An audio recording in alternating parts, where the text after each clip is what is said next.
You are listening to the Wild Man Podcast.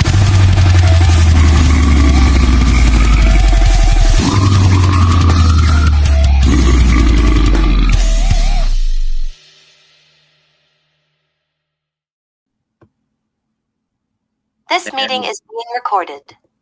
Hey, everybody. Thank you for choosing the Wild Man Podcast. Today we are honored with Dave from, if you care to say the band name. I'm the guitar player, Dave and more guitar. Oh, yeah. Man, thank you for joining us today. How are you doing? Good, man. How are you? Hey, dude, chilling. Very happy to talk to you. Very excited, too. As someone who's on the West Coast, I got tons of questions for you and about your band and just like what things are like on the East Coast. But yeah, first, Jacob, do you have any questions for our guest? You can kick it away. You can start it. All right, man. Excellent. Well, so yeah, thank you for coming on to the Wild Man Podcast, doing the show. Hell yeah. Yeah, tell us a little bit more about Mortar. Tell us a little bit about how you all met, kind of like what got you started playing these songs, what it was like, kind of finding your creative vision, trying to figure out what direction you wanted to go with the band, what kind of influences you all drew from. Okay. My buddy works with me, Steve, the vocalist. He did bass on the first two EPs and stepped off of that so we can do the vocals live. So we formed the band together by mutual love for extreme music, generally death metal. Yeah. And we went from there. We wrote our first EP in like 5-6 months in that area, and then used Ola England's drums as our drum machine for the release. And then we went from there. We found a drummer, Dustin, who was on your show, actually, I think. He was our drummer for almost 2 years that just recently left the band. Mm-hmm. He wrote the second EP together as a trio, put that out in August. The first one came out in January that Steve and I did. Okay. After that, we recorded another 4 songs that we put out this year. 2 songs that went off a split and 2 standalone singles. Bassist that joined our band, Kevin, was in our scene for decades. He was in a really good band, Hellcannon, in the 2000s. They were pretty much like Sodom, Creator Destruction, Deicide Worship. It was a pretty sweet band in the 2000s. Oh, yeah. So I know we had that scene experience, and our issue was I wanted it to be a trio, and Steve's voice wasn't heavy enough when he had to focus on playing bass and singing. Mm-hmm. So we ended up making it a 4-piece so he would be comfortable on either as a bassist or a vocalist. But I think his vocals were too good to put him onto bass. No offense to bass players out there. Yeah. No, that's fine. He had a really nice style. So I told me, no, just focus on that and I'll find a bassist. And I linked up with Kevin again. We're both in our late 30s. And I'm like, yo, I remember you from back in the day. And we talked for hours and said, yo, we're going to need a bass player. You want to jam with us? And it just ended up working out like that. Mm-hmm. Our creative vision, I'm a workhorse, so I push our guys. Yes. I don't know if you want to call me a jerk, but I'm just very motivated, very focused. Mm-hmm. I don't mean to come across as bad or negative sometimes. I'm just really goal motivated and want to get shit done, dude. So yeah, I got the first EP out. We wrote the second one in like 3-4 months, and then after we played like a good 14-15 shows locally, we actually just played Canada a couple weeks ago with Necrotic Gore Beast. How was that? Oh, it was awesome, man. That was the best reception we've had between that and people just absolutely buying the shit out of our merch. It was sick. That's yes. Awesome. Yeah, love those guys. They were fucking beautiful. Yeah. Thank you, man. Yeah, good bands. That's awesome. I saw them in Rochester with Analepsy and Wormhole before COVID in 2019. Nope. And then this was my second time seeing them, but actually playing with them in our band. It was pretty sweet. A shit ton of people bought our merch before even listening to our music, which was pretty sweet. That's nice. Canadians rule, dude. Americans are jerk-offs. So they were honestly the nicest crowd we had, and we didn't even have to call out for pits or anything. They just freaked the fuck out over us, and it was a great time overall, man. And apparently they liked us. So yeah, there you go. Whole new market. Yeah. We also played with coronary thrombosis and malignancy at Connecticut Death Fest at the end of April. That was pretty sweet. We played in the basement of a church. That was easily one of the best moments of my life, playing death metal in a church. Yeah. So that was rad too. I'm focusing on getting us on fest and bigger shows. We're just dudes with day jobs. Mhm. So as much as I wish we could do like week-long runs, we got to pay bills and the roof over our heads and the cars we got outside that we need to get to work. Yeah. You can only do so much. So if it was me, I would like to play 150 shows a year and the other half year just be with your family and friends. Yeah. But I've tried to get us on different fests like Slam Dakota and Gulf Coast Death Fest, and they ignored me. But, I'm going to keep applying every time I see applications. So I want to get us out there, man. I don't want to just be a Buffalo band. So No, I absolutely understand. that's our backstory in a quick way, I guess. I could tell you a lot more, but, simple enough. Yeah. I mean, I guess like, I have a lot of questions about the East Coast and kind of what the scene is out there. Like, Okay. so you're from the Buffalo area. I think of a lot of like hardcore bands, a lot Yep. of metalcore bands, a lot of seminal Yep. stuff. Every time I die. So Yep. the scene out there is very intense. And so, Yeah. like, how would you describe the different regions of death metal on the East Coast, and like how what separates your scene apart from that whole ecosystem? And yeah. Okay, so you are right. Buffalo is a hardcore metalcore town. The death metal has left, but I think we're getting some of the kids into it again that may not have been into it or never checked it out. Mm-hmm. But it is basically a metalcore, hardcore, and cover band town. Yeah. Rock comes and goes here, but like at least in my older adulthood, between my 20s and 30s now, it's been pretty much modern metal and cover bands and a lot of acoustic shit too, especially over the summertime, like right now. Along the East Coast, yeah, there's some really great death metal. Obviously, 200 and Sanguisuga Bog in Ohio. That's a pretty rad state, minus all the dumb shit that goes down there. A lot of crazy shit that happens out of Ohio, honestly. Oh yeah. Scab Hag, yeah, they're an Ohio band, I think. Mm-hmm. There's a lot of great bands out of Ohio. Skeleton. Yeah, there's some sick bands out of Buffalo. We had, in my college years in the 2000s, we had Kane, a death thrash band, Kevin's band Hellcan, and Pig Rectum was this sweet death grind band. Hubris was a really good black metal band, and I can go on for hours how much I don't like black metal, but those dudes rip. Yeah. And what's your biggest gripe with it? I gotta ask. Okay, wait. This is the podcast, so like, let's see okay, your thoughts cool. An artist. What's your biggest gripe with black metal? There's no balls in the vocals. It's all highs. I can't stand that. No, fuck off. Okay. Also, I think it's too living in your mother's basement-y. It's so they take themselves like so seriously, while some death metal bands can have a personality and be funny, but I think they're just like way too strict for a band that wants to have fun, but they're really just like taking it too seriously, and it kind of turns me off. Which is why I dig bands like Immortal, because Abath is the shit, but he is a goddamn funny son of a bitch. Yeah. And he writes sick music too. His solo stuff is good. Mm-hmm. What he did with Immortal was legendary, but I mean, you're not going to find a lot of bands like that, and I'm picky when it comes to that shit. But other black stuff I like is Imperial Triumphant is more avant-garde, but they're black metal-esque to an extent. Yeah, hey, Jason. I do love Black Braid because it is not true black metal, so that's going to really piss off all the black metal elitists. How do you figure? I'm just curious. I'm just curious on your opinion on that. Well, I just think black metal fans are just so hardcore to their genre that they're not always willing to open up their brains creatively. And when there's like a different style added, or they try something new, they absolutely hate it, or it's not about hating on Jesus and all the other same topics black metal writes about. And just the classic cultists of the genre. I don't know. It's just really like middle school boring to me, dude, the strictures to you, just those are very that doesn't appeal to you at all, like being like, you gotta wear the corpse paint, it's gotta be these riffs, no fun, no whatever. Yeah unless you're Belphegor, they're fucking sick, they're legends, but outside of Belphegor you can fuck off. I mean, I play Slam, so I can't talk shit on black metal. My man, it's just that stuff is just as like Yes. basement dwelling, like no Yeah, deodorant. you're right. It's bad. You're right. You're right. We're kind of the same, we're all You're kind right. of the same cloth. But I mean, aside from that digression, I was gonna say, what do you like most about the scene that you're from? Like, what gets you excited about working with the artists around you, your community of artists that you're from?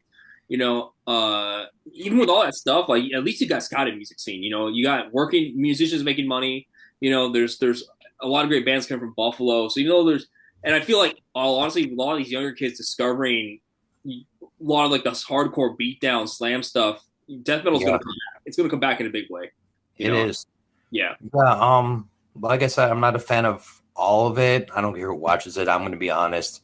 I like my experimental music too, like Opeth, Frank Zappa, Rush, Mastodon, Between the Bear to Me. So the other side of me likes all of that kooky experimental shit.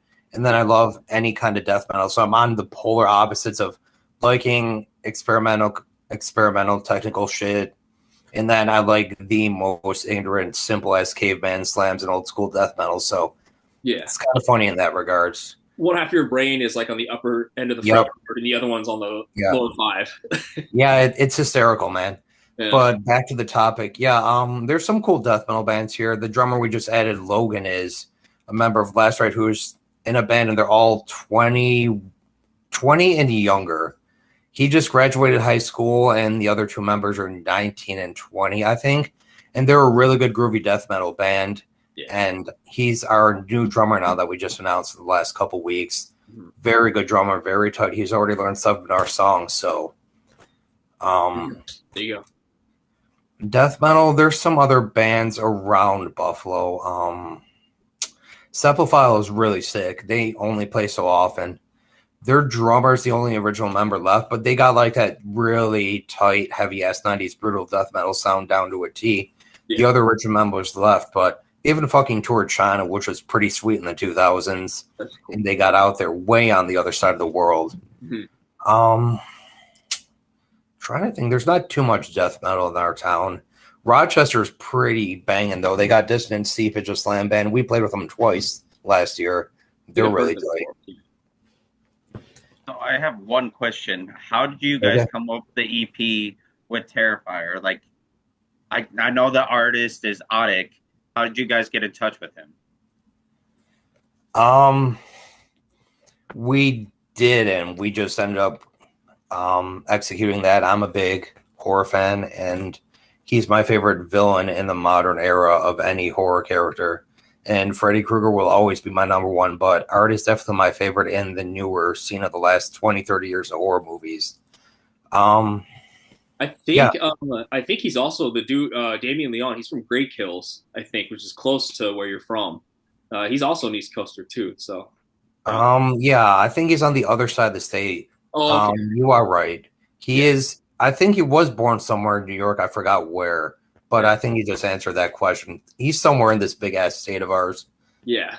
Yeah, big horror nerd, big Terrifier nerd. I can talk about this shit all day, and that's what the first EP was about, and that's how I came up with the band name. So, okay, I see.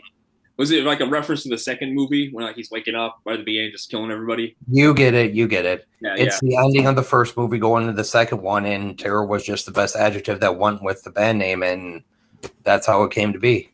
I really like number 3. I don't know why. It just hit all the boxes for me. I saw that movie like 3 or 4 times in theaters. I was dreading it at first, but I really enjoyed it. No dreading, dude. I'm a hardcore nerd. Yeah. That gave me a lot of lyrical content, which is sick. I got all kinds of ideas from that movie. So thank you, Damon Leone and crew. Second, I do love that chainsaw kill up the ass so much, dude. It was so unexpected at that moment, dude. Yeah. When he revved up the chainsaw and shoved it up the guy's ass, that was absolutely hysterical and gruesome. I love it. I went and saw that movie in a matinee in some part of Los Angeles, and it was packed. Oh, hey, look at Jacob right there. He's got the art. Oh, yeah. There you go. That's what's up.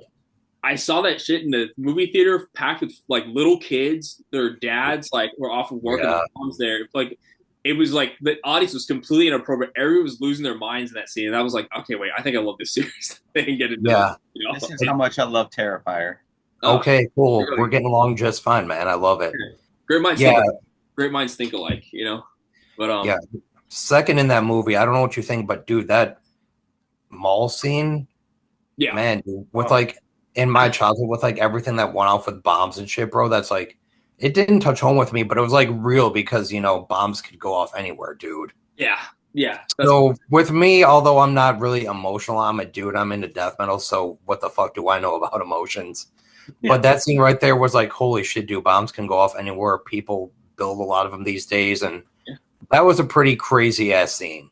Yeah, he says that he likes to push like people's buttons and stuff intentionally. He likes to find the most. He says honestly, he censors himself. He says he's had to cut things. Like he'll just be like, this is too much, too far. I'm gonna ask you, like, in your own art, like what do you consider to be extreme? Like what really pushes the limits of your sensibilities, of like your tastes, basically, and like how do you challenge yourself artistically when you're watching movies or listening to music? Like anything you gravitate towards specifically? You're writing too, gory dumb shit, dude. I mean, that's why I love this series, because not only is it homage to classic horror movies, it's also making fun of it at the same time, which makes it even better. Yeah. I'm offended by nothing, dude. I have such a dark sense of humor and such a dark mind that nothing can honestly offend me, unless you talk shit about death metal or Zakk Wylde or someone that I might fuck you up. Yeah. But no, man, I have such a dark sense of humor that nothing can honestly bother me. So honestly, if you got some terrible memes or some disgusting ass movie, bring it on, dude. I can watch them when we're eating dinner together or something. Or, I have a strong stomach, so I'm not going to vomit because I just saw a person fake a death in a movie, dude.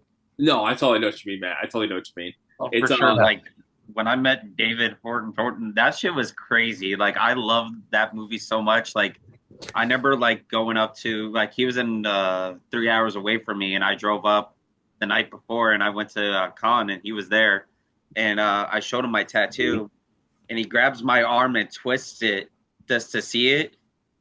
Yeah. And I'm just like, this is like a dream come true. And like he had Damien come over, and Damien's like, I recognize that, and I pulled up an Instagram post forever ago. This was back in like when Terrifier 1 was just out. Okay. Nice. And Damien was like, you're like one of the original tattoos of Art the Clown. Jacob, I think Damien's talked about your tattoo in other interviews before. That's cool. I think he's talked about like he's talked about super fans getting like tattoos. I think he's talked about you before, but yeah, I'm sorry, that's a complete total digression. Yeah. I love Terrifier. Like my friend's dad introduced it to me. My friend's dad and me like went to the theater and saw some chick puking, and we literally threw popcorn at her. That's awesome. That's a team move, dude. Just throw shit at someone that's puking. That is fucking great. What are some things that you're really, really excited about right now in heavy music? What are some things that you want your audience to check out, or just in general, like what are you excited about? I don't know, man. I know Decapitated is working on new music. They were one of many death metal bands I got into when I was in my 20s, when I first got into the genre. I know they're writing new music. I'm excited on that. Mm-hmm. Anything to know about? We are, with Logan, working on our library for him to learn our shit, but we are going to be writing music for our first full length coming out in the next year or so.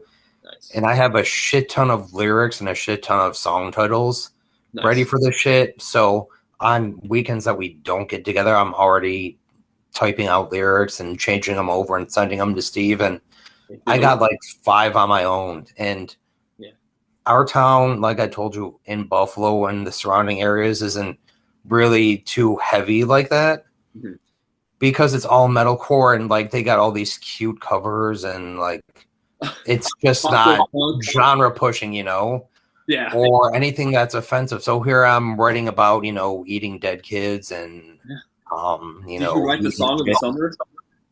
Yeah, I have, actually, our record title is, Gorging on Fetal Remains. That's what I came up with. There you go. And, songs about, bathing in aborted babies and their fucking liquids. And, no one around this area is writing about that kind of shit right now, dude. Yeah. I have a really vivid idea for our album cover, and we're gonna. What makes us us is we like all death metal. I don't think I could last if we were just an old school band or just a slam band or a dissident band, or I want it to be an influx of all the different subgenres. So, some of our songs have dissonance, some have slaps in it, some have a nod to the old school. Yeah. Probably half of it, at least, honestly. Like a lot of people. I couldn't just be one subgenre style, so that's what makes it a little different than other death metal bands, because we have a little bit of every style so far. Like a lot of people don't know, in the early 90s, like Cannibal Corpse came from Buffalo, New York. A lot of people don't realize that. And like, fucking thank you. Like hardcore was like the element of the East Coast, don't get me wrong, but death metal was also the East Coast. Like you had your Florida, you had Obituary, you had Cannibal Corpse, you had Death. Yeah. And like a lot of people are just like this, don't like going to those roots anymore. And like legitly, Jamie Josta put it to a realization of death metal takes you to a realm that your imagination ignores all the time. Yeah. And you can explore it in death metal. Like, for God's sake, look at Sansusugabog. They have a song called Dragged by a Truck or Black Market Vasectomy. Yep.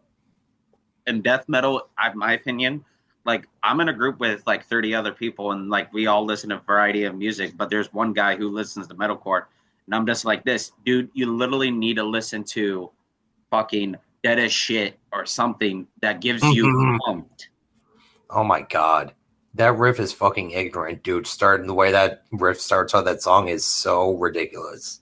Believe it or not, like when I get married, like I've been talking to my fiance about it. When I get married, I'm coming out to Dead as Shit. That is fucking amazing. Like we're booking all death metal bands because she loves her metalcore. Don't get me wrong. Like we're the total opposites of genres, but she's like this. You're in control of the music. I was like, cool. I'm gonna book all these death metal bands. I fucking love that, man. A lot, man. It's one of those things where like you gotta. It's. I think you're kind of in a good position though, because since no one else is filling that role in the ecosystem, that's your guys. Like it's an open market to you guys.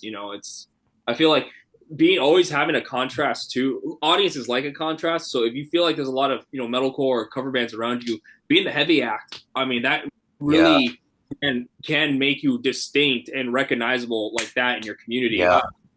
I honestly like you guys should play open mics and stuff like that. Just go to a coffee shop and just blow them away. Oh my God. Like, that's my suggestion to you. I do it all the time around here in LA, and it goes well. Straight up, if you ever come to Davenport or Rock Island or anywhere near like the Quad City area, I will book you and you will fucking headline. People need to understand death metal is back and is coming back with a vengeance. I'm tired of everybody fangirling over deathcore because of Will fucking Ramos. I'm gonna say it right now. Don't care.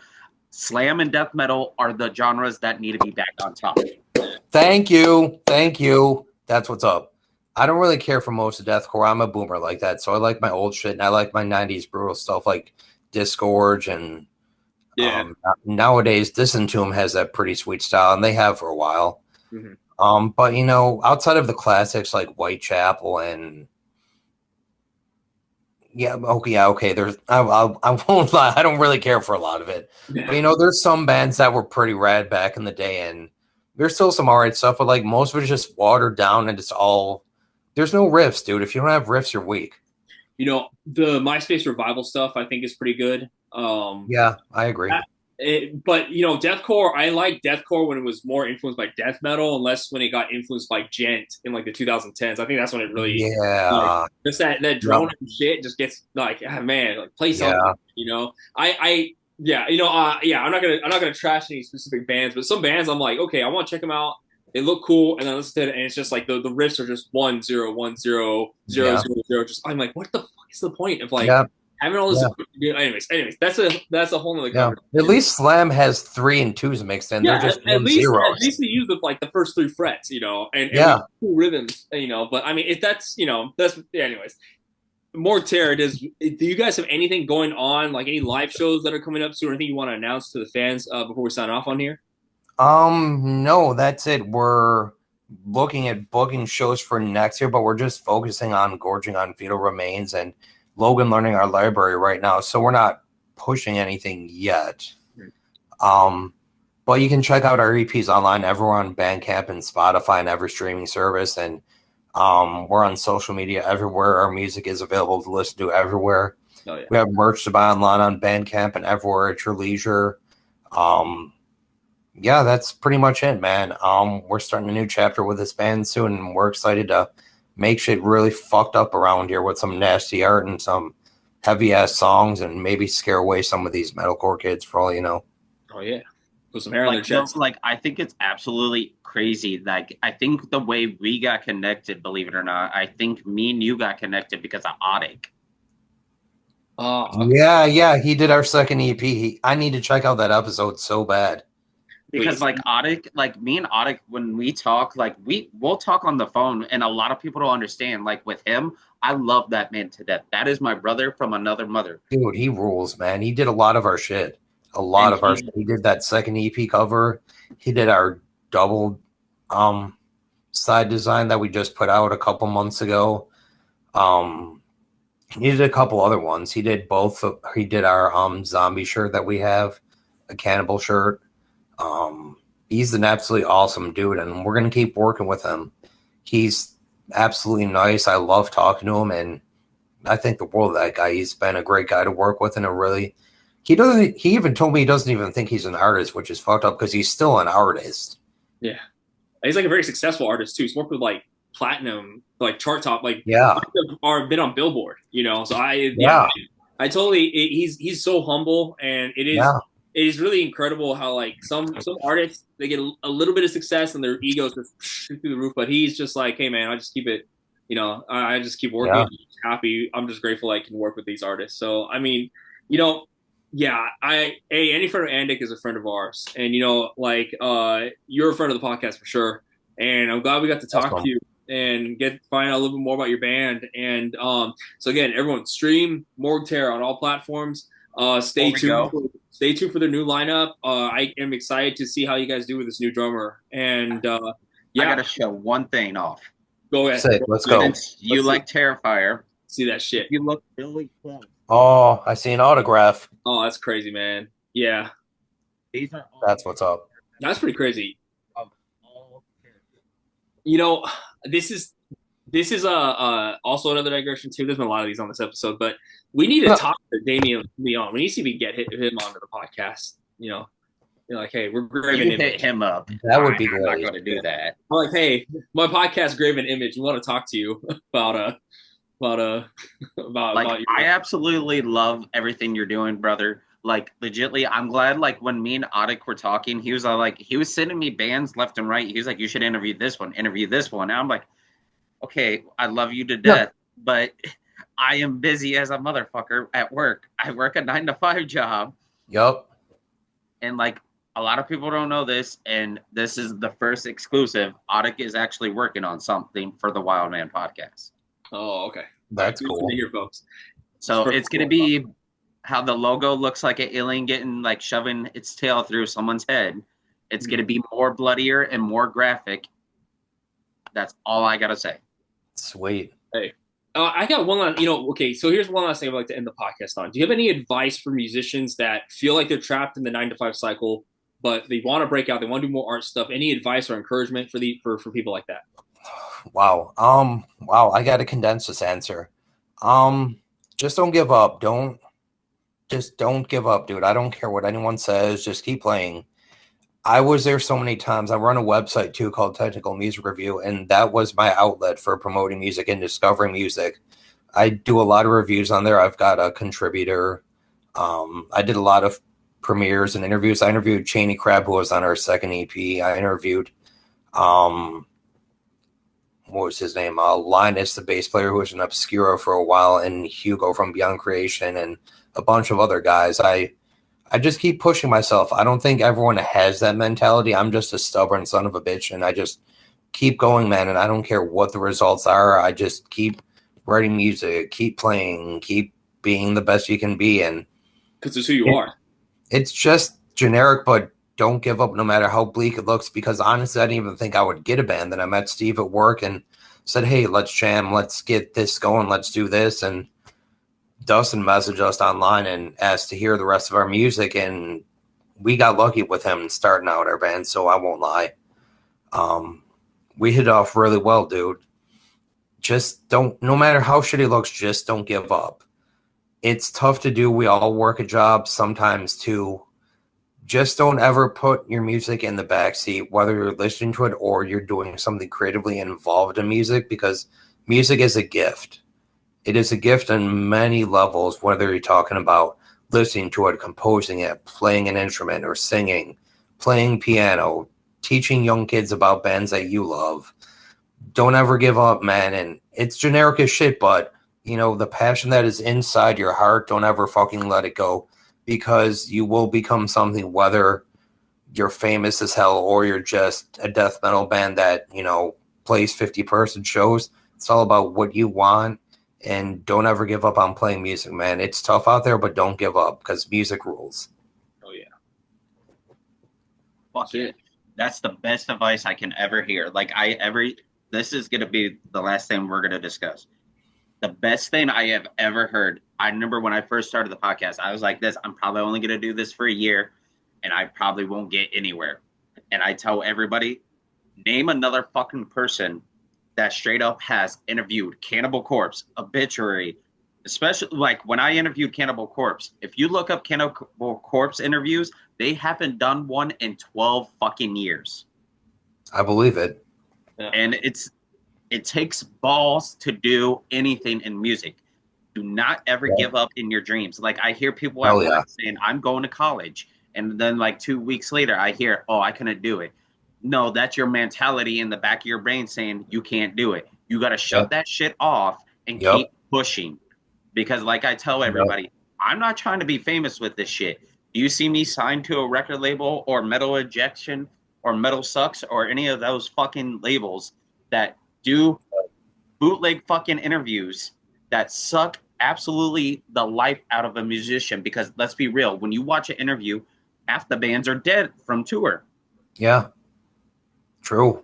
Shit, I'm dead. I'm dead from working and life and stuff. But yeah, I know what you mean. Like it's we're doing our thing out here, and I also too can say like there are many times I wanted to give up with music and everything, and it's taken me much farther than like you played a show in Canada. I've also played shows in other countries too. It's insane when you can bring your art and see it have a real life impact. And I was quite blown away by that answer you gave, and that encouragement. It's I hope a lot of people hear that, and I hope a lot of people hear your music too, man. We're really grateful for having you come onto the podcast.